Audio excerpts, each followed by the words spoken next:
day jeexalee ci Mouhamed. waaw xam nga ki ne laam. Maam Bamba dafa ne woon ca way wa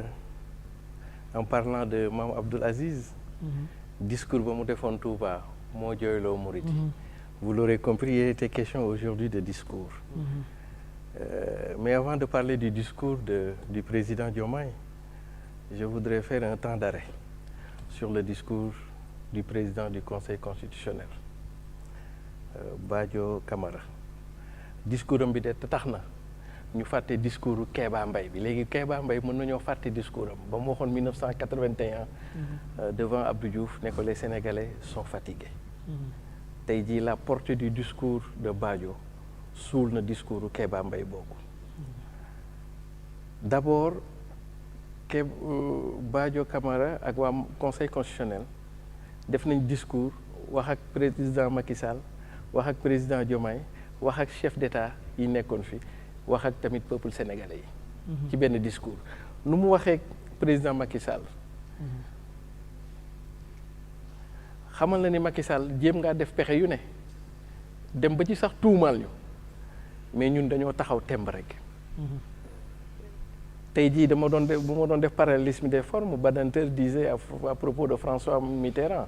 le devoir d'ingratitude. tey Badio a été dans la fidélité de la loi dans les limites du droit wax na Macky Sall jéem nga def pexe bu ne tuumaal nga ñu bu ne mais ñun dañoo taxaw temb rek teg ko ci yoon teg ko ci loi teg ko ci kii bi malgré yi ñu fi def yëpp. mais ils sont pas exempts de tout reproche. waaw mais quand même. bu mu langaamu ci lii pour wax man li ma waxoon rek en tant que mandataire ak la ma dund. waaw non après Guèye dinañ ci ñëw. après dinañ ci ñëw mais xam nga il peut y avoir des dérèglements mais dans l'ensemble il y a pas de nature à porter le discrédit sur le processus électoral. mais nag dina am ay rëq-rëq dina am ay jafe-jafe et cetera ba ci parrainage beeg yooyu mais fondamentalement les choses se sont bien déroulées. mais discours Diomaye la discours Badio avant may ñëw ci Diomaye séquence bi ma ci gën a jàpp dafa yàpp Diomaye naam sax olof yi dañuy faral di wax ni yàlla ku muy yen ku ne dana la jox téeñ pour yen bi bañ a diis mais fàttali ko na ko ni ak lu mën a am l'euphorie du pouvoir bul fàtte mukk xale yi nga xam ne ils ont donné ñii de leur vie ñii seen tànk ñii seen bët ñii seen loxo ci combat bi pour un Sénégal nouveau bu ko l'ivresse du pouvoir dugg ba mu fàtte ñi sacrifié wu yëpp ba lii nii tey jot a am li mu waxee ñeneen ñi mooy président bu fa nekkoon tey boo ñibbee su fekkee nit nga di nga am beneen gis-gis booy am par rapport ak sa conseil constitutionnel et donc jàpp naa tey l'institution qui est le conseil constitutionnel tey Badio Camara de par son discours a redoré le blason du conseil constitutionnel donc sama paa yooyu moom ak sama maire yooyu invité naa leen lakk jën Soumbédioune fu ñu paree ma jox leen waas ñoom tey vraiment waaw kaani gi dina saf moom waaw dana saf sàpp sax quoi comme ça ñu lakk jën parce que ñoom mérité nañ lakk jën ba pare ñu tegal leen ci waas discours Diomaye ce qui a été beau tey avant ñu dugg ci discours bi mais parlons-en du discourant tey Diomaye le président élu ak Diomaye le président investi tey du woon benn le Diomaye qui était élu mu jël parole la première fois ak Diomaye bi ñu investir tey comme yàlla ak yaali ci nan d'abord dugg si Diomaye dafa mel ni comme Sonko da koo jox njàpp bi Diomaye bi muy dugg si gis ngeen njàpp bi mu njàpp siggi xam nga Diomaye bu daan dox day sëgg yooyu xaw a am kersa mais tey dafa siggi poitrine un peu voilà dox bi li mbay jeefee naan dox bi tey Diomaye dafa dox bi kaa tey dafa dugg gaa yëpp kii mais deuxièmement le port Diomaye costume ba mu soloon ba mu nekkee président élu wute nag costume bu mu sol bu nekkee président investi comprendre nga. def naa si ay gëstu sax. def naa si ay gëstu. waaw après Mohamed mu laay. très bien d'ailleurs boo koy xool le port à tout point de vue nous rappelle un certain Léopold Sédar Senghor dans le port altier soo xoolee 2 boutons yi. Les poches superposées, languette débordée, près du corps cintré, costume blanc. C'est le protocole qui est en action. Absolument. Tey Diomaye Saasumaan la ma doon sax tey. C'était le président de la République. C'est très bien. Merci beaucoup. tey Saasumaan. Et puis bon li gën a kii avant ñu ñëw daal. Très rapidement. Absolument. Tey Diomaye président Diomaye bi muy génn la démarche était digne. Et la démarche était haute. Le verbe était agréable tey Diomaye comme nu defe woon erreur yi tey dafa toog wax mais surtout li ma gën a marqué tey ci discours bi dans ses aspects de forme c'est le regard de Diomaye qui m'inspire 2 choses à la fois le respect et à la fois la crainte tey Diomaye boo ko xoolee da ngay sentir ñaari affaire kii taxaw wax nii sans pour autant mu wax la ko mais da nga koy respecter à la limite même tu peux avoir crainte ci moom li muy ñëw nag dans le fond du discours et pourquoi j'ai aimé le fond ça veut dire que moom la l'original doon wax la démarche et l'angle stratégique ce sera l'altérité bis bu président Diomaye namee wàcc yoonam rek mooy na wàcc du yoonu ce qu'on appelle l'altérité et donc Gueye l'original appelé un président décomplexé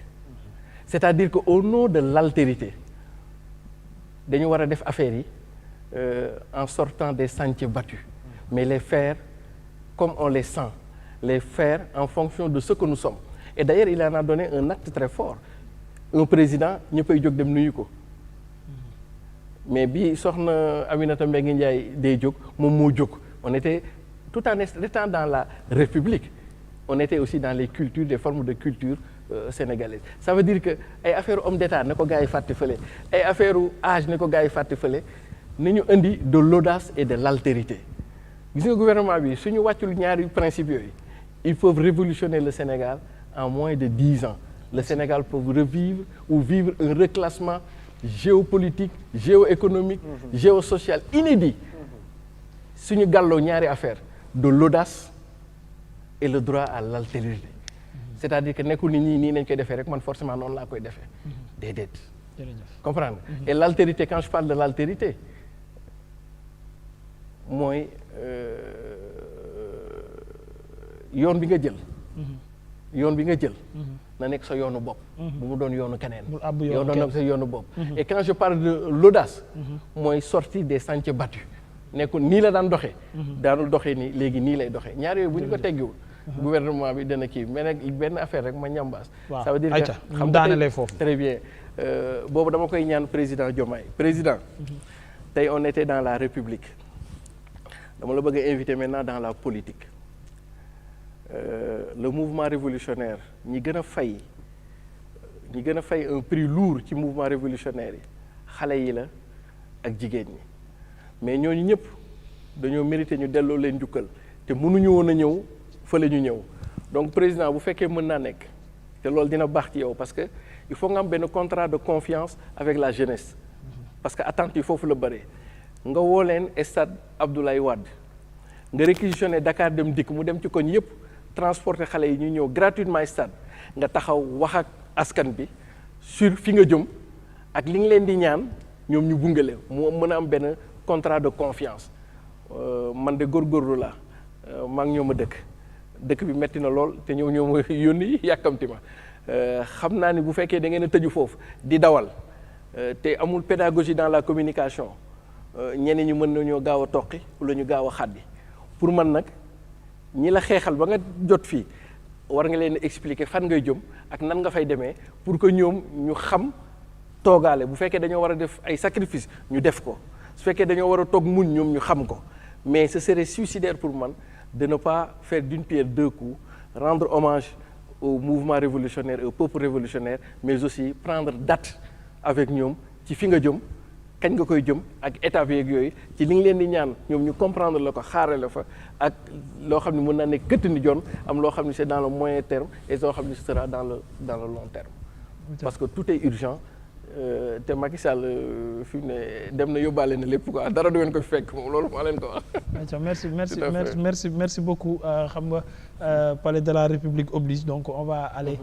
dem ci ki nga xamante ne ni moom mooy Babacar Kébé dool di dellu si waat ci sujet bi parce que des na lu bëri luñ ci war a wax ak Mouhamadou Diallo ci kanam tuuti ndax tey spécial Diamniadio lañ naroon a def mais finalement gars yi indil ñu gouvernement bu bees Babacar Kébé mu ngi woon ca palais ba mais xam nga palais Siré président kenn mënu fa guddee ba ay beñe dugub xaaraan xëdd ak yooyu di fa mën a am palais moom am na heure boo xam ne ñëpp faw ñu jénn bàyyi président beeg njabootam moo tax Babacar dellu si mais dañ koy